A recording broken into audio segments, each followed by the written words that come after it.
Hey people, it's Kelly of Print Pray Slay, and as you can see, I have my faith journal out. I'm in my scripture writing plan, and I am in week 2. All right, I'm going to have these videos back to back, so you can see them before we go into March, because that is where we are now. But I wanted to catch you all up on what happened with faith and finances, which was the topic for February. So again, week 2. So week 2 is Proverbs 22:7, Hebrews 13:5, and 1 Timothy 6:10. And like I said before, we're going over faith and finances. So I start off by writing the scripture of Proverbs 22:7. And that says, just as the rich rule the poor, so the borrower is servant to the lender.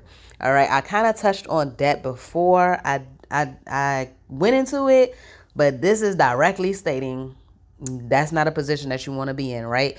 So again, just like I said in the other video, just in case you didn't see the other video, I don't know why, but just in case you didn't see the other video, I wanted to reiterate that I am a financial literacy teacher.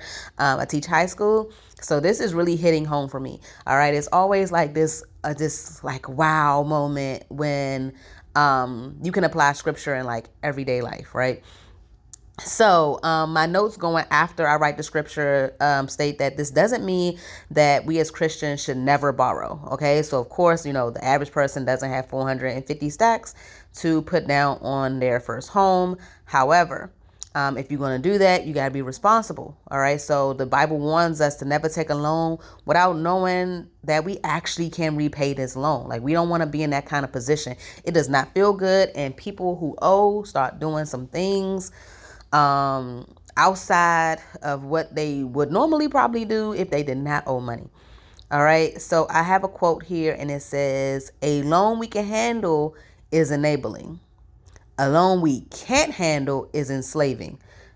Please write it down, put it somewhere. Okay. That is not my quote. That is not from me.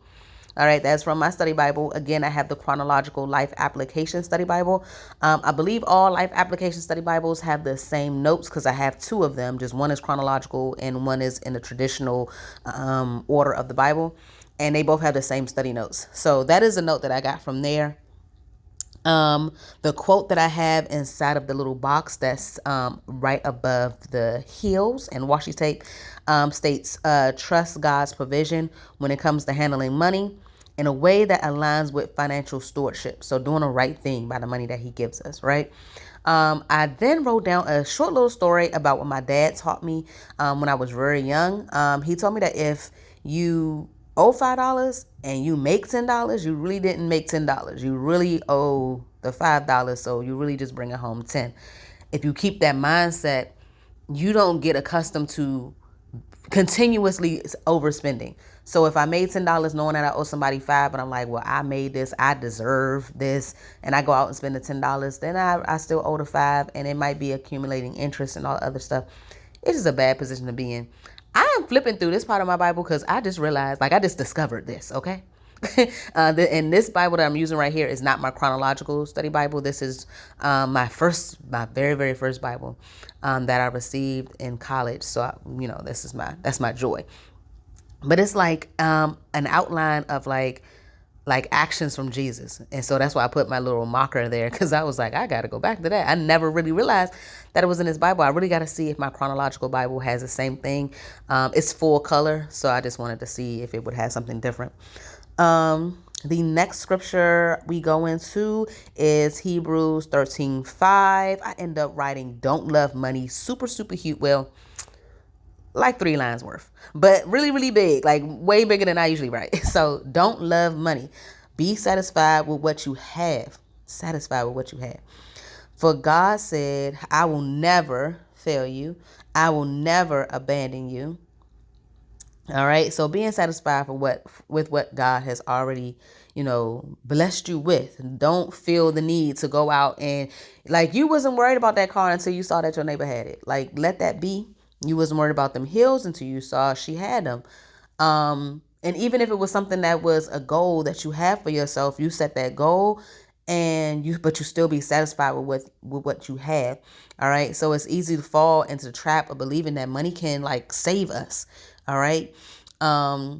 it can provide some of the things that you need, but it can't provide all your needs. Okay. Um, People who are wealthy have similar problems. They're different, but nobody is problem free.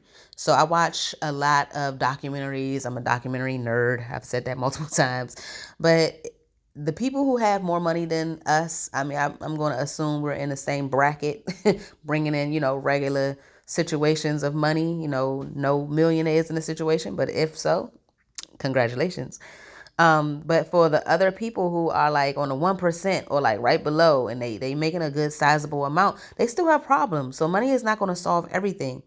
All right. Money makes you feel like you can, get through life easier, but that's really false. Like it's not something. Sometimes you even get more problems. I mean, I know you heard the saying of more money, more problems, which is a horrible situation, because I know people, when you don't have money, we tend to believe that money is going to solve the problems. We get the more money and then we have more problems, or the problems that we have been heightened. So now we lonely, but it's a different type of depression, because we feel like we shouldn't have to be lonely because we got this money. But then when somebody is right there with you, you like, are they with me for my money? Like, you don't want to be in that position. All right. So just don't lean on it the same way. Like, money is a tool. All right. We're supposed to definitely use it, but it's not something that should be worshipped at all. All right, and then First Timothy 6:10 says, "For the love of money is the root of all kinds of evil, and some people crave money, have wandered from the true faith, and pierced themselves with many sorrows." So this scripture kind of, sometimes it gets like a little flip floppy. Some people be like, money is the root of all evil. Like anything that starts with money is bad. I had a student, well, I call them scholars, but I had a scholar that I asked, like, what do you think of rich people? And they was like, every rich person had to do something bad to get there, so they're all evil. And I was like, well, good gracious. There are definitely people who earn their keep and did hard work and they give back. Philanthropy and all of that. Like, I don't believe all people who have a sizable net worth are evil, and they don't necessarily have to do bad things to get there, but that was that person's perspective. And so I want to make sure that we don't take this scripture and think that if you have too much money, you're bad. Like, some people do believe, like, if you want some billionaire status, then maybe, that's beyond the need that any one person can have. But that person might have generational wealth. Maybe God called them to do something miraculous that may call for, all that money, maybe donate and pay for people to go on missions and all of that. If they decided to give all their money away, they might not be able to do the things that God has for them to do. So, don't count nobody else's coin per se. All right. But this one is just saying, like, it can be the root of different evil. Like, don't sleep on money either and feel like, oh, nobody's going to do me harm. Nobody's going to trick me. Nobody's going to scam me. Nobody's going to befriend me for some alternative motive. Yes, they can and they will.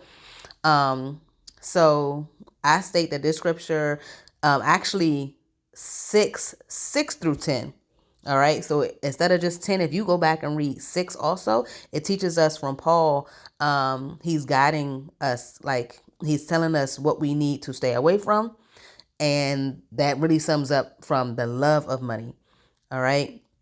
I have my little note and it says, I will always have enough to do what God has me to do with my money. All right. And then I have these 6 points that say, 1, realize one day riches will be gone. All right. This is supposed to be keeping you from the love. Okay. Don't be loving on the money. 1, realize one day riches will be gone.